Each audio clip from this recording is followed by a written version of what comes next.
अस्सलाम वालेकुम फ्रेंड्स, कैसे हैं आप? सब ठीक ठाक हैं? देख रहे होंगे आप यहाँ पे 3D मैक्स की विंडोज़ मैंने ओपन की हुई है और इंशाल्लाह अब जो है 3D मैक्स की क्लासेस स्टार्ट कर रहा हूँ। तो ये मेरी पहली क्लास होगी। तो नए आने वाले तमाम मेंबर्स से गुजारिश है कि वो मेरे चैनल को सब्सक्राइब करें, लाइक करें और बेल आइकन के बटन को क्लिक कर दें ताकि बर वक्त उनको नोटिफिकेशन जारी हो, क्योंकि ये पहली क्लास है। तो मैं इसकी पूरी सीरीज़ बनाऊँगा, सीरीज़ लेके चलूँगा ताकि आपको सीखने में बहुत आसानी हो जाए। तो हमने जो प्लान ऑटोकैड पे ड्रॉ किया था, आप मेरी पिछली वीडियोस को देखिएगा, जो मैं आप आगे जो है एंड स्क्रीन पे भी इंशाल्लाह दे दे दूँगा आपको, और लिंक भी इसका डिस्क्रिप्शन में डाल दूँगा अपनी ऑटोकैड से रिलेटेड वीडियोस का, जिसमें मैंने एक छोटा सा प्लान आर्किटेक्चर प्लान बनाया था जिसकी हमने पूरी डिटेल में ड्राइंग्स बनाई थी। और 2D में एलिवेशन भी बनाया था और सेक्शन भी ड्रॉ किया था, और दीगर इसकी जो कंस्ट्रक्शन ड्राइंग में चीज़ें चाहिए होती हैं, हमने वो पूरी वहाँ पे ड्राइंग बनाई है। तो उस ड्राइंग को यानी उस प्लान को मैं इंशाल्लाह इस पर जो है इंपोर्ट करूँगा। उसी प्लान को मैं यहाँ पे 3D में डिज़ाइन करूँगा। तो इंशाल्लाह आप लोग को वो समझने में भी आसानी हो जाएगी और यहाँ पे मॉडल करने में भी आसानी होगी, क्योंकि ऑटोकैड फाइल को 3D मैक्स में एक्सपोर्ट करके इंपोर्ट करके आपको डिज़ाइन करने में आसानी होती है। तो स्केल क्या है, यूनिट क्या है, ये सब चीज़ें आपको इंशाल्लाह मैं आने वाली वीडियोस में बताऊंगा। टेक्सचरिंग हो गई, एनवायरनमेंट हो गया, लाइटिंग हो गई, मॉडलिंग हो गई, ये सब चीज़ें इसमें आप लोग सीखेंगे स्टेप बाय स्टेप। तो सबसे पहले तो आप 3D मैक्स को समझें कि 4 विंडोज़ नज़र आ रही हैं। इसके अंदर आप कुछ भी ड्रॉ करते हैं तो हमें चारों विंडोज़ में नज़र आता है। यहाँ टॉप है, पहली विंडो टॉप की कहलाती है, दूसरी विंडो फ्रंट की कहलाती है, तीसरी है लेफ़्ट, और ये है पर्सपेक्टिव व्यू। तो अब आप जो है इसमें क्यूब्स देख रहे होंगे। इन क्यूब्स का जो काम होता है वो यही है, व्यूज़ को आप चेंज कर सकते हैं। WNES नज़र आ रहा है आपको, वेस्ट, नॉर्थ, ईस्ट और साउथ। इन इन व्यूज़ में आप अपने मॉडल को चेक देख सकते हैं। तो अगर आप इस क्यूब के मदद से यहाँ पे भी पर्सपेक्टिव व्यू में भी आप इसी इन्हीं व्यूज़ में आप देख सकते हैं। लेफ़्ट करेंगे लेफ़्ट हो जाएगा, राइट करेंगे राइट हो जाएगा, लेफ़्ट करेंगे सॉरी फ्रंट करेंगे फ्रंट, टॉप करेंगे टॉप हो जाएगा। तो अभी इसको आप होल्ड रखेंगे यहाँ पे, अगर माउस के बटन को, लेफ़्ट बटन को होल्ड रखेंगे दबा के, तो ये ऑर्बिट व्यू का काम करता है आपका।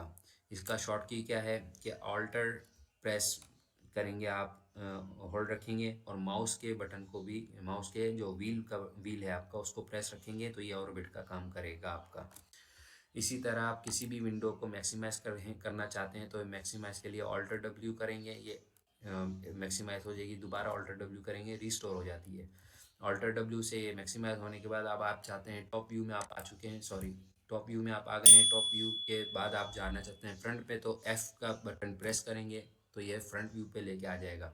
इसी तरह लेफ्ट एल का बटन प्रेस करेंगे, लेफ्ट पे ले आएगा, और पी का बटन प्रेस करेंगे तो ये पर्सपेक्टिव व्यू में लेके आ जाता है आपको।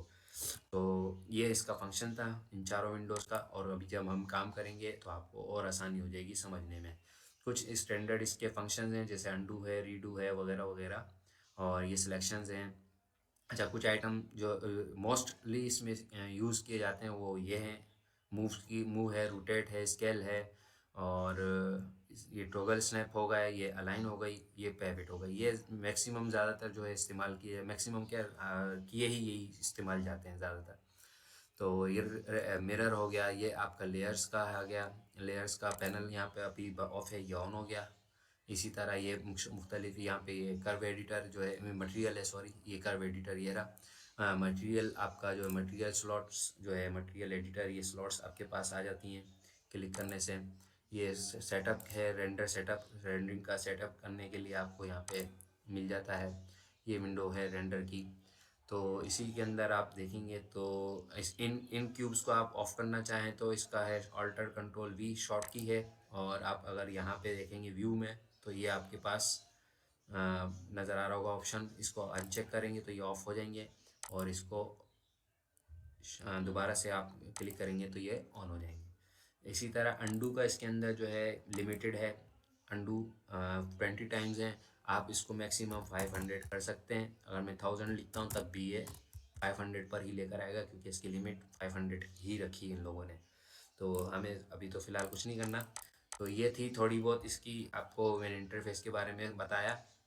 अच्छा, आपको यहाँ पे कुछ अलग से ऑप्शन नज़र आ रहे होंगे, मुख्तलिफ विंडो नज़र आ रही होगी, आपके पास ऐसी नहीं होगी मे बी, क्योंकि इसके अंदर मैंने किया हुआ है वीरे और फ्योनिक्स, ये दो प्लगइन्स मैंने इसमें इंस्टॉल किए हुए हैं। तो इस वजह से मेरे पास यहाँ पे ज़्यादा ऑप्शन नज़र आ रहे हैं। आप परेशान नहीं होइएगा, आपके पास सिर्फ ये वाली बार नज़र आएगी जो ऊपर पहली बार है, ये वाली रिबन बार जो है ये नज़र आएगी, बाकी नज़र नहीं आएंगी आपके पास, क्योंकि आपके पास जो है प्लगइन शायद इंस्टॉल ना हो। तो वीरे में इंशाल्लाह कोशिश करूँगा, आपको वीरे भी दे दूँगा जो मैं वीरे यूज़ कर रहा हूँ। और अगर फ्योनिक्स रिलेटेड कोई मैं डिज़ाइन करूँगा तो इंशाल्लाह फ्योनिक्स का भी मैं आपको बताऊँगा कि कहाँ से इंस्टॉल करना है, कैसे इंस्टॉल करना है। तो जुड़े रहिएगा, मिलते हैं इंशाल्लाह नेक्स्ट वीडियो में सॉरी। तो नेक्स्ट वीडियो में हम जो है इसको, इस वाले पैनल को समझेंगे और इसको थोड़ा ड्रॉ करेंगे, समझेंगे कि किस तरह ड्रॉ होता है, क्या करना है क्या नहीं करना। और फिर मिलते हैं इंशाल्लाह नेक्स्ट वीडियो में।